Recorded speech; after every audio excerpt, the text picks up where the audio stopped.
Here's a number that sounds like a misprint.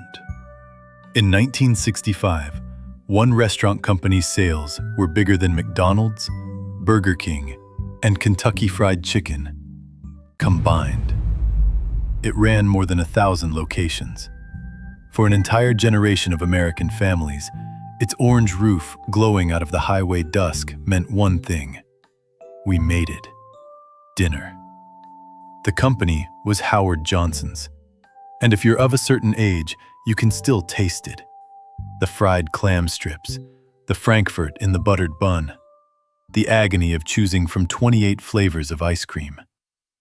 Today, the number of Howard Johnson's restaurants in America is 0.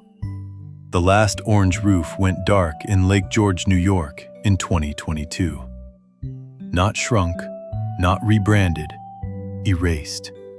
So completely that you've probably driven past its old buildings, repainted and renamed without ever knowing.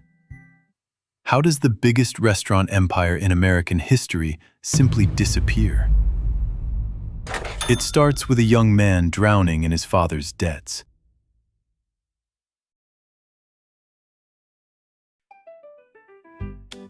Quincy, Massachusetts, 1924. Howard Deering Johnson is 27 years old, and his inheritance is a catastrophe. His father has died and left him the family cigar business, along with its debts. Howard sells off the business and is still $10,000 in the hole. In 1924, that's a crushing sum for a young man with no prospects. So the next year, he goes deeper. He borrows $2,000 more and buys a little corner pharmacy in the Wollaston neighborhood. The plan is modest: sell aspirin, newspapers, cigars, dig out slowly. Then he notices something. The busiest corner of his little drugstore isn't the pharmacy counter. It's the soda fountain. Most owners would have hired another soda jerk and moved on. Johnson becomes obsessed, specifically with the ice cream. As one story goes, he buys a recipe off a pushcart vendor for $300. Then, he does the thing that defines everything that follows. He doubles the butterfat. The law in most states required 10%. Johnson's ice cream ran 19%, cranked by hand in his basement. It didn't taste better because of a slogan. It was better, measurably, almost twice over. He works up 28 flavors, and that number becomes his trademark for life. In 1926, he opens an ice cream stand at the beach. In one summer, the stand outsells the pharmacy's previous 2 years. The debt-ridden druggist has found his product. Quality you can taste at first lick. In June 1929, he opens his first true restaurant in Quincy. New England comfort food, roast turkey, pot pies, baked beans, and the 28 flavors. But fate is about to hand him a gift so strange, no novelist would risk it. The mayor of Boston bans a famous Broadway play, Eugene O'Neill's Strange Interlude. The theater company simply moves the production to the Wollaston Theater, a few steps from Johnson's new restaurant. For weeks, Boston's most influential citizens drive out, watch the scandalous play, and eat at Howard Johnson's. The city's elite goes home raving about a roadside restaurant in Quincy. Weeks later, the stock market crashes. Expansion capital? Gone. A lesser operator dies right there. Instead, in 1935, Johnson makes his greatest invention, and it isn't food. A local businessman named Reginald Sprague wants in. Johnson can't afford to build more restaurants, so he licenses Sprague to build one himself. Johnson's name, Johnson's standards, Johnson's ice cream, Sprague's money. It is, by most accounts, the first modern restaurant franchise in America. Read that again. The business model McDonald's would ride to world conquest, invented by the ice cream man from Quincy. It spreads like fire in dry grass. 41 restaurants by the end of 1936, 107 by 1939, ringing up $10.5 million along the East Coast's new highways. The orange roof is becoming a landmark, and Howard Johnson is about to make the smartest real estate bet in restaurant history.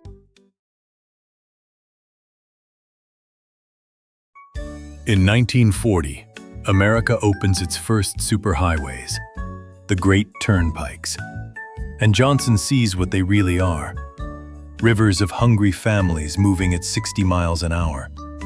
He bids for something audacious: exclusive rights to feed them. 40-year contracts.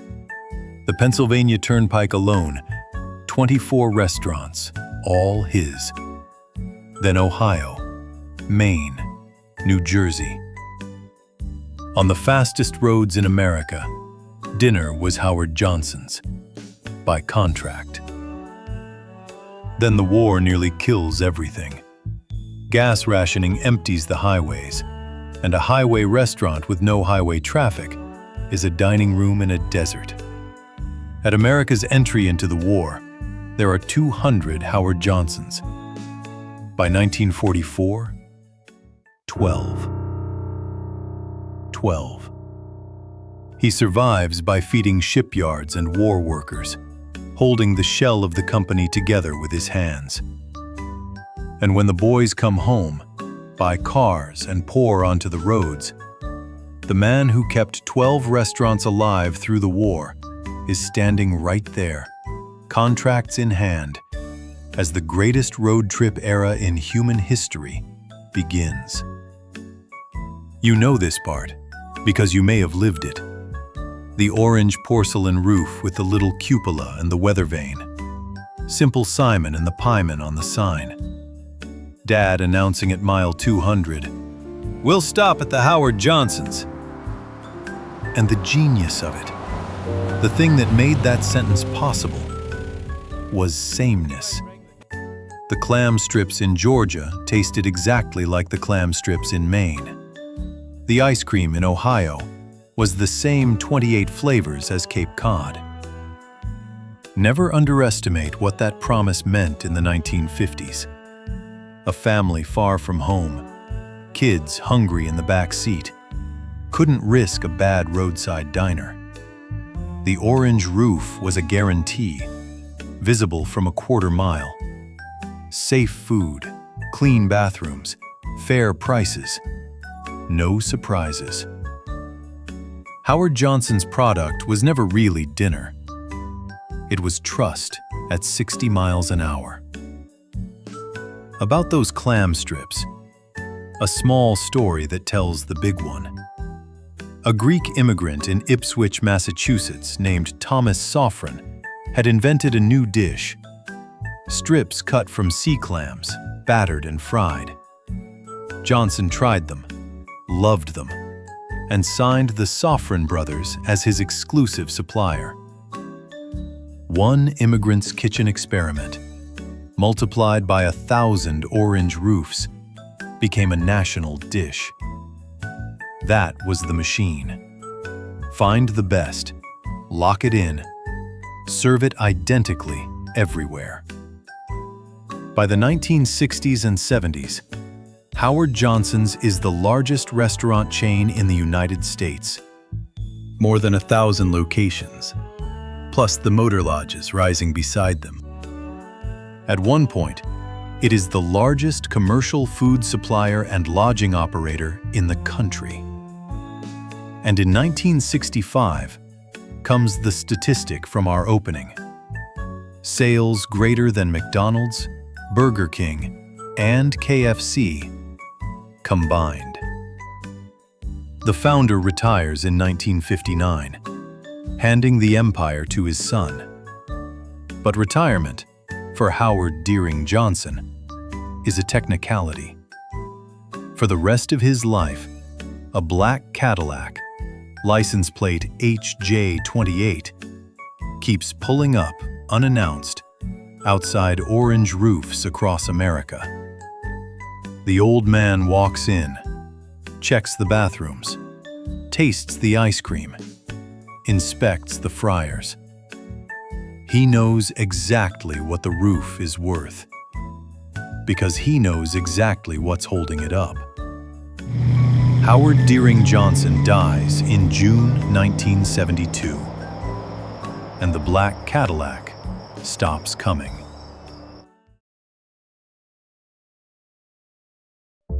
The 1970s hit the company from three directions at once, and to understand the fall, you need all three. First, fast food. McDonald's has taken Johnson's own invention, the franchise, and bolted it to a ruthless new formula. A tiny menu, made fast, priced low. A family stops for 15 minutes, not 50. Against a 1,000-item sit-down waitress and placemat operation, the economics are brutal. The student is running the teacher's play. Faster. Second, the highways themselves turn hostile. The energy crisis empties the roads, gas lines, canceled vacations. For a chain whose entire perch is the highway shoulder, quiet roads mean quiet registers. It's the war years again, but this time, no one is minding the shell with the founders' ferocity. Because, third and decisively, the company's own answer to the squeeze is the one thing the brand could not survive. The record states it plainly. New competitors and a continued focus on cutting costs brought the failure. Cheaper ingredients, thinner portions, corners shaved where corners had never been shaved. Remember what the product actually was. Not food, trust. The founder built the empire on ice cream with double the required butterfat, on clam strips from one perfect supplier, on surprise inspections from a black Cadillac. Quality wasn't a feature of Howard Johnson's. It was the entire promise under the paint. And here's the cruelty of cutting quality. It works, at first. The savings show up in this quarter's numbers. The damage shows up in next year's, wearing no name tag. Families stop mid-trip, get a smaller, sadder plate than they remember, and simply don't stop next time. No complaint letter, no headline. Just an orange roof that quietly stops meaning anything. The fatal decisions arrive in spreadsheets, not sirens. And this one arrived as a food cost line, improving. Through the 70s, the chain still looks mighty. 1,000 roofs don't vanish overnight. But the covenant is broken, and everyone can taste it. In 1979, the family era ends with a wire transfer. The son sells Howard Johnson's to a British conglomerate, Imperial Group, for $630 million. $28 a share, a last echo of the sacred number. 2 years later, he leaves the company. The founder's name now belongs to people who never watched him crank ice cream in a basement.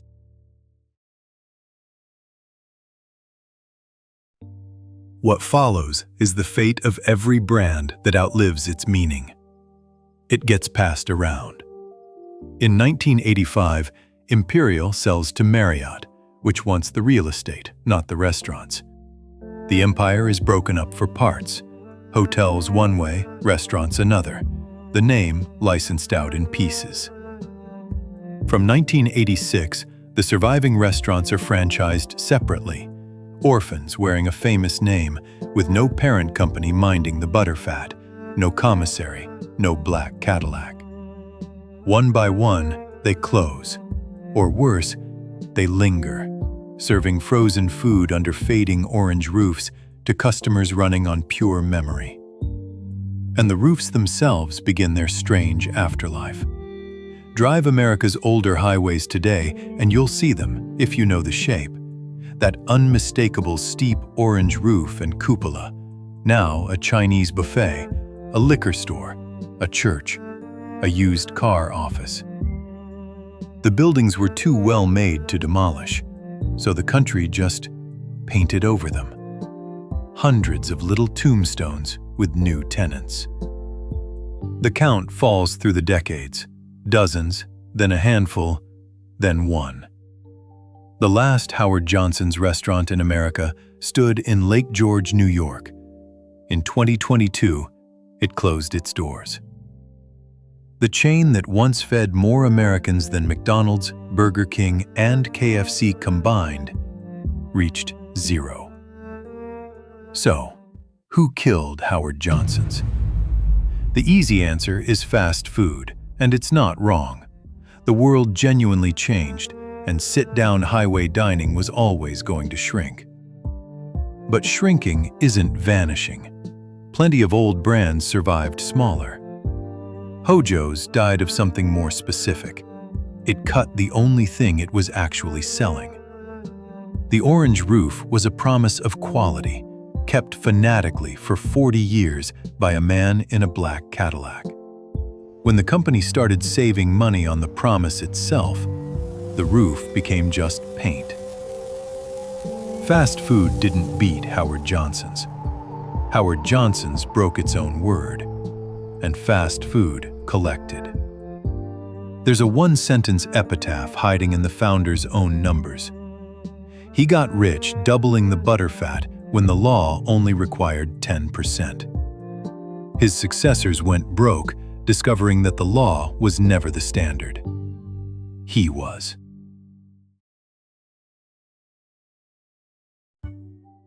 And yet, check into a budget hotel tonight in any of 15 countries, and you might sleep under his name. Howard Johnson by Wyndham. Roughly 300 hotels still carry it. A name without its memory. The roofs aren't orange.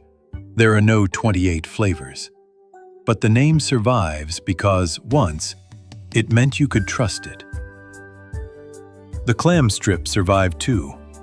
Thomas Sofrin's invention outlived its greatest customer. It's on seafood menus everywhere.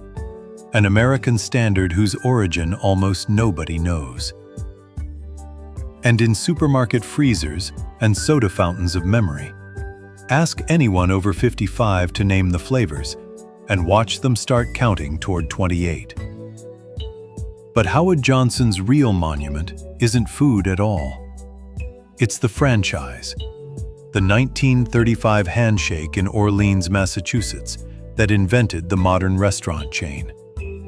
Every McDonald's, every Subway, every franchised anything on this planet runs on the machinery Howard Johnson built to survive the Depression. The empire disappeared. The idea of the empire runs the world. The orange roofs fed the American road for half a century, and the road, in the end, drove on. But the lesson under the paint is the same one we found at Sears, and it never ages. A brand is a promise, and promises are expensive. The moment you stop paying for yours, you've already sold the company. Everything after is paperwork. Next time, we leave the highway for the sky. A blue globe on a white tail. An airline so glamorous, it invented what flying meant. First across the Pacific. First with America's jets. The airline that flew the Beatles in and sold 93,000 tickets to the moon. Pan Am. The airline that owned the sky and fell out of it in a single generation. That's next time on Boomtown, America.